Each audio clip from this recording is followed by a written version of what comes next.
When did gardening become so expensive, time-consuming and laboursome? Well, it happened in our lifetimes. When did things change? Only to have very little food in result of all your hard work and the cost to build it. I'm Bronwyn Holm, and at Earthfood in our Urban Holmstead, which is a standard backyard in the suburbs, we show how you can feed a family of 4, 3 meals a day, 7 days a week. And we've made a pretend balcony at the end of our driveway so that if you're in a high rise, you don't miss out. You too can feed a couple, 3 meals a day, 7 days a week. Our goal is to teach people how easy it is to save money and time, to work with soil biome. I'm talking about replacing the things that are killing your soil. So come with me, I'm Bronwyn Holm, and at the Urban Holmstead with Earthfood Soil Microbes, we'll be bringing back the garden you had or getting the garden you dreamed.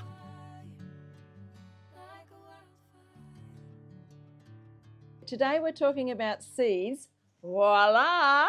I have so many emails from people they don't know what to grow, or they think that if they just grab some lettuce and tomatoes and some cucumbers, they've got it made. Well, let me show you. Let's just strip all the talk, all the things we've been learned. My job here is to unlearn you from everything you know, because what we know is not working.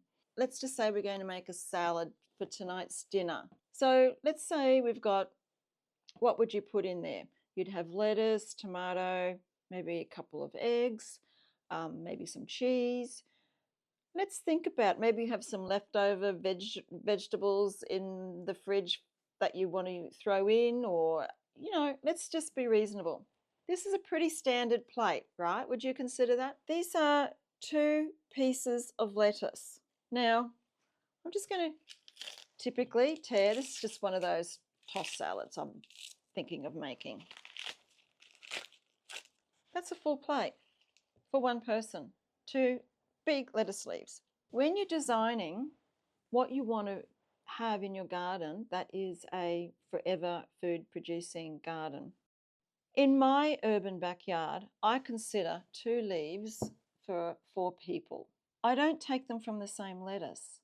I take 4 leaves from 4 different lettuce heads and another 4 from another 4. So I have 8 lettuce heads.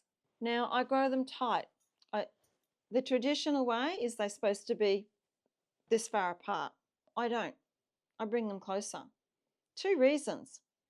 This may not be the horticulturist way, but I can tell you what, it works perfectly fine for me, and I don't get one single insect eating a single thing.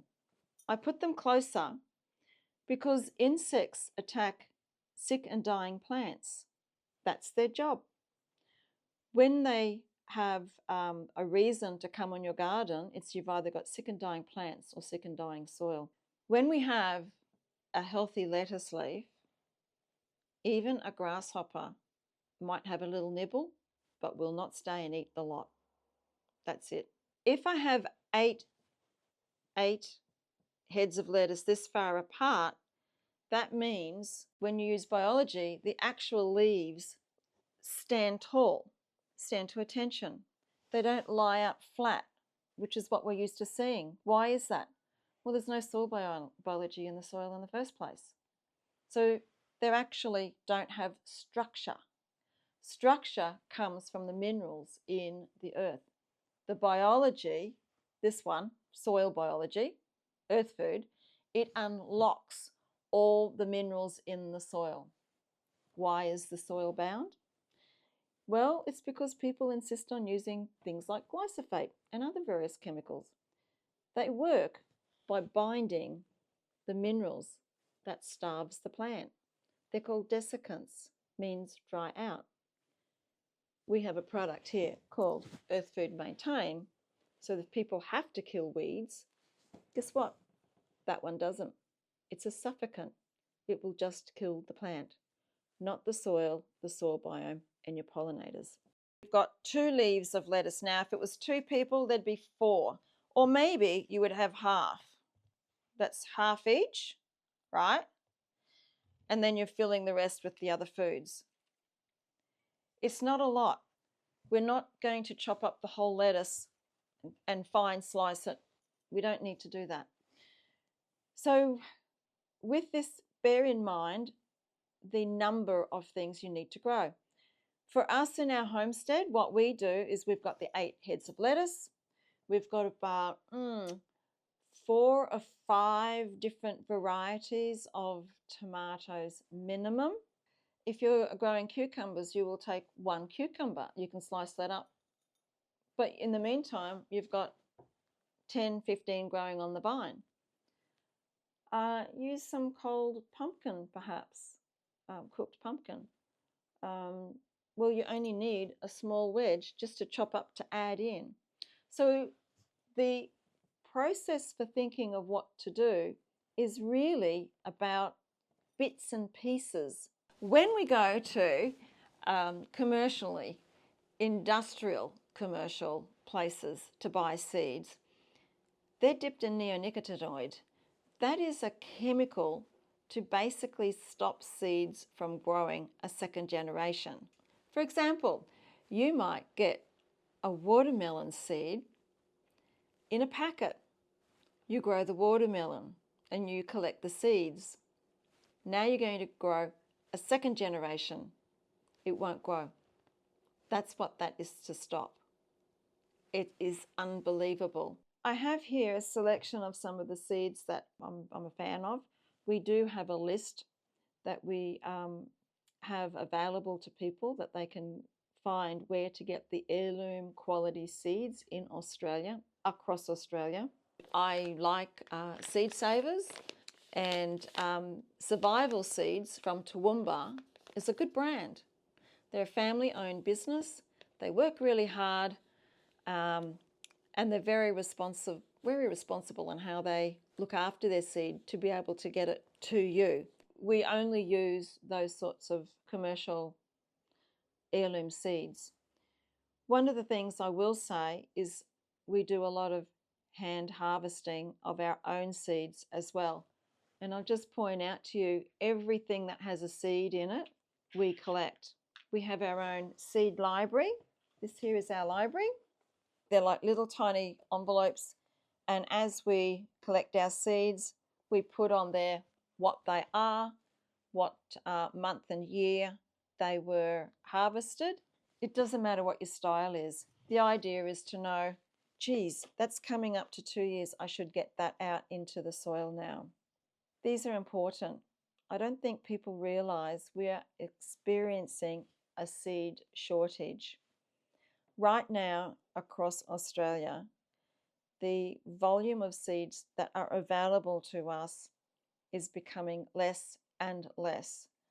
And I personally know a lot of seed providers, and they have told me there were catalogues where they used to be quite thick for the wholesalers, and now they're almost as skinny as a little tiny booklet magazine. That's what's happening now. I call Mad Max and the Seed Savers a documentary. Bit extreme, maybe, but I can tell you what we need to do is to start focusing everything that has had life in it, that has had a seed in it, save it.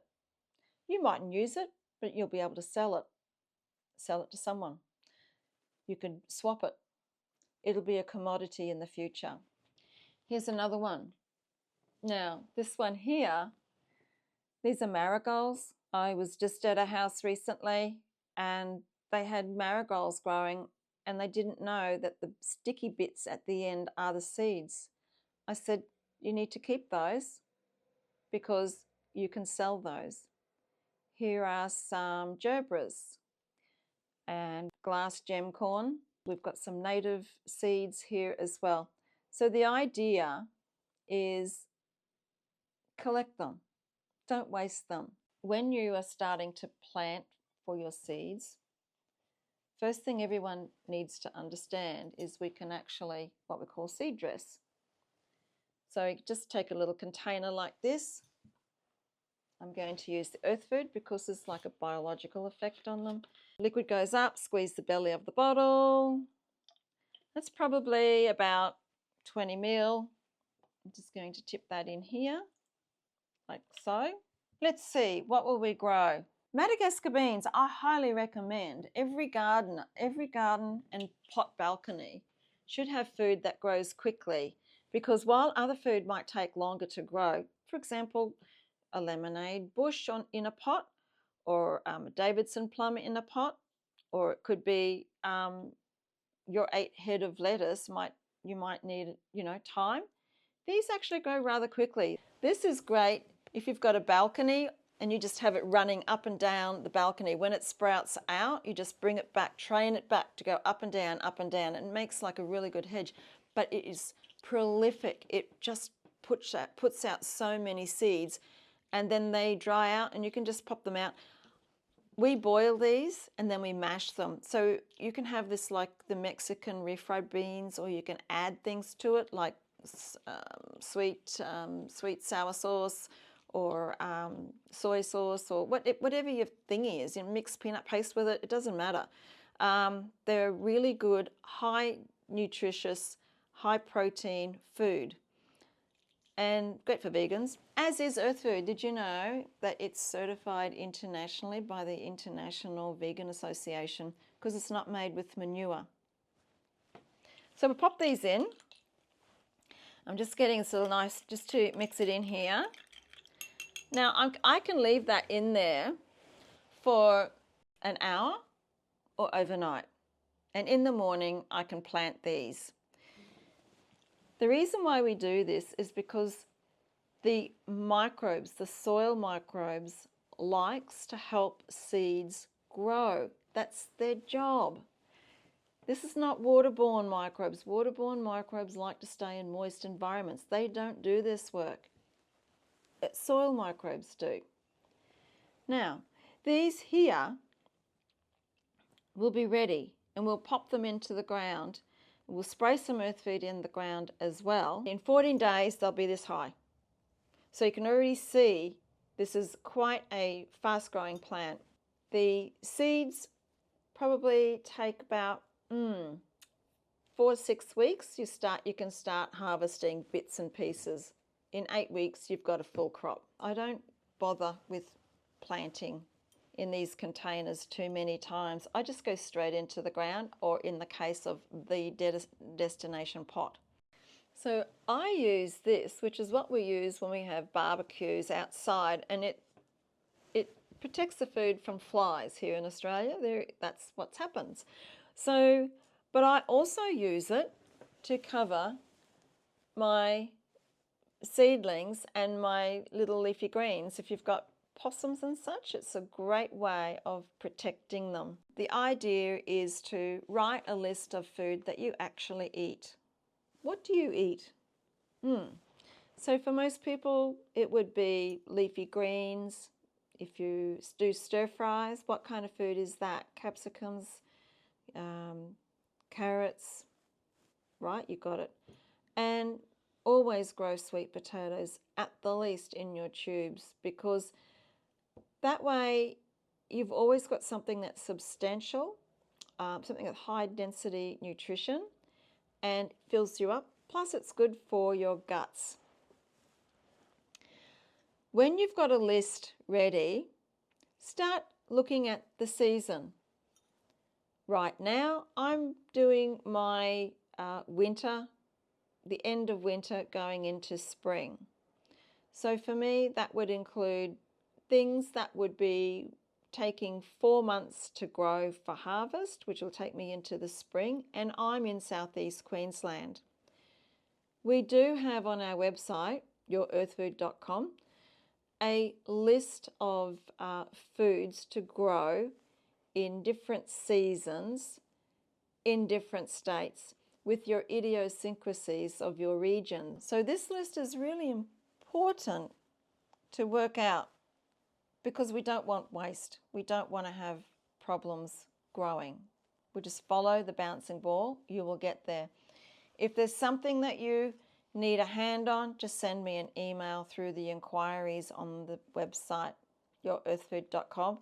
Contact us. We have more to come, but right now, write your list. Take notice of your backyard and your balcony. Where does the sun come up? Where does the water fall? Where does the shade sit? Start with that. What foods do you eat? Then start looking at your seasons. What happens in your region at this time of the year? Start getting your seeds. Start putting them in. Start growing. Then go and get your pots. Follow the Urban Homestead way in the backyard and what we've done with the balcony project. We called it Balcony Blessings because it really is. Anyway, let me know how you go. There's your homework, and we'll catch you out on the balcony and in the backyard next time. YourEarthfood.com. Do you like these types of conversations? If so, please hit the like button. That's the best way to bring in more videos like this, and it would be doing us such a huge favor if you could subscribe to our YouTube channel and subscribe to our emails at yourearthfood.com. It's completely free and makes sure you're getting the most up-to-date information.